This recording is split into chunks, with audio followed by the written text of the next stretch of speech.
In this declassified video, we will reveal some of the behind-the-scenes secrets from the studio recording session of the Disney classic Beauty and the Beast. How Angela Lansbury initially turned down her role, how Be Our Guest had to change genders for Belle, and how a perfect storm of talent created the first Academy Award-nominated animated feature. If you enjoy Sizzle Map's Declassified series, please remember to like this video and subscribe. And if you have any fun memories of the Disney classic Beauty and the Beast, please leave a comment below. In 1991, Disney released the animated masterpiece that would captivate audiences around the world and forever change the landscape of animated storytelling. Beauty and the Beast not only enchanted viewers with its timeless tale of love and acceptance, but also showcased a musical score that elevated the film to stratospheric heights. However, behind the enchanting melodies and soaring vocals, there lies a treasure trove of untold stories from the recording sessions that shaped the iconic songs we know and love today. You'll soon realize that there's a lot more to the history of this film that has previously been told. Back in the 90s, the art of animation and musical storytelling converged in spectacular fashion. A dream team of animators, writers, musicians, and artists came together for the creation of Disney's Beauty and the Beast. As each person entered the room for the first time, the gravity and importance of the work that they were about to do was felt deeply. Most of these people were so wonderful to work with. I mean, you really, there were stars and people were afraid to talk to them, but really they wanted to get it so right. And in fact, everyone who worked on those movies, it was almost always something they hadn't done much before. And they all walked in knowing, oh my God, this is going to be my legacy forever, And we had to tell them, what you do, whatever that is, it's going to be the legacy. Prior to Beauty and the Beast, iconic actress of stage and screen, Angela Lansbury, had a relationship with Disney films for decades. In 1971, she starred as a witch in training in Disney's classic Bedknobs and Broomsticks. 20 years later, she had the chance to voice the role of Mrs. Potts in Beauty and the Beast. And I think Howard Ashman came up with ideas like, well, the teapot could be, a little British lady. She could be Angela Lansbury. And he was very specific with some casting ideas, which really enriched the process. Angela Lansbury, dear Angela Lansbury. I was hired to do Beauty and the Beast, vocal arrangements, music direction, conductor. And they called me one day and they said, we have a problem. Angela Lansbury is saying that she can't sing these songs. And doesn't want to do the movie. Would you fly up to Boston and talk her into doing the movie? I didn't even know Angela. I'd never met her. And I said, well, I don't know if I can talk her into it, but I'll try. So I took the shuttle up to Boston, and she was staying at the Copley Plaza Hotel. And I walked into the hotel. I went to the desk. I said, hi, I'm David Friedman. I'm here to see Angela Lansbury. And he said, oh, yeah, she's waiting for you in that private dining room over there. And I went in and she was sitting eating with a man and she stood up. Oh, darling, you must be David. Hello, how nice to see you. Have you traveled? You must be hungry. This is my husband, Peter. Sit down here, have something to eat. She was just as lovely and normal as can be. So we finished lunch and they had opened up a club across the hall for us to rehearse in. And so I said, so what's the issue?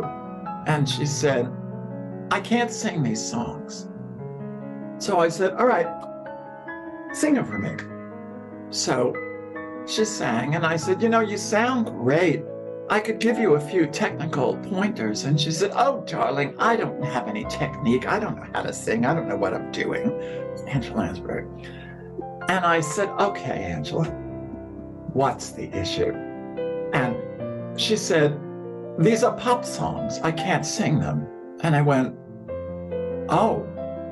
I said, would you forget about everything except being Mrs. Potts? And she went, tale as old as time, true as it can be, just talk to Chip. I said, that's perfect. She said, you'll let me do that? I said, we want you to do that. She said, oh, I'm in. There has been a rumor for years that the song Beauty and the Beast from the film was originally supposed to be a pop song. And this brings us back to Angela Lansbury and why she thought she couldn't sing the song because it was too pop. What I found out months later, no one told me. The problem was they'd accidentally sent her the versions of the songs for Celine Dion.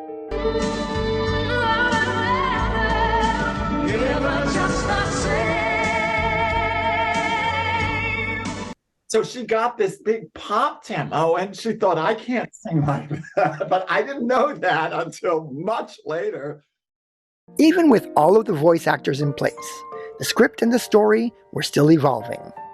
But what happens when the story changes, or you want to move a song to a different part of the movie? Can you notice a very slight difference to the song we all know in the song that Angela is singing here? You got a lot to do. Is it 1 love or 2 for you, I guess? He's our guest. Let's look at that one more time with the words. You got a lot to do. Is it 1 love or 2 for you, I guess? He's our guest.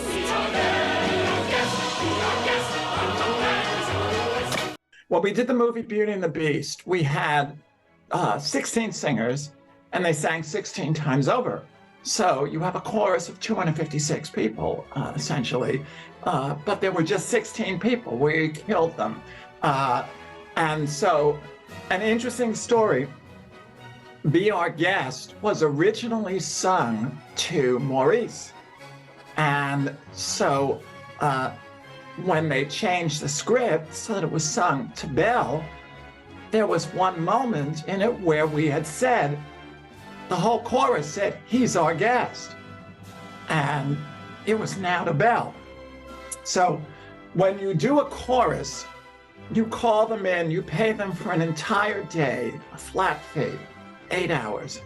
And then if they sing twice over, you pay them double. And so I called the whole chorus in and I said, okay, now say, shh. Okay, now say it again. Shh. So that they could change he's our guest to she's our guest. And then I said, go home. And they went, what a day.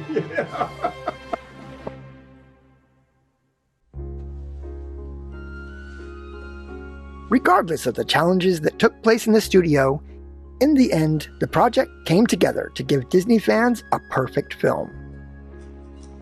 When you hear the song Beauty and the Beast, Angela is sitting here and I'm sitting right here and she's singing it to me. Tale as old as time, true as it can be. So what you hear in the movie is Angela singing Beauty and the Beast to me. And we finished, I think she nailed it in one take. And then we went in the booth and everyone's listening and they all went, fabulous, that's wonderful. And gracious Angela turned to me and said, he did it. And I just adored her. I mean, she just was so terrific.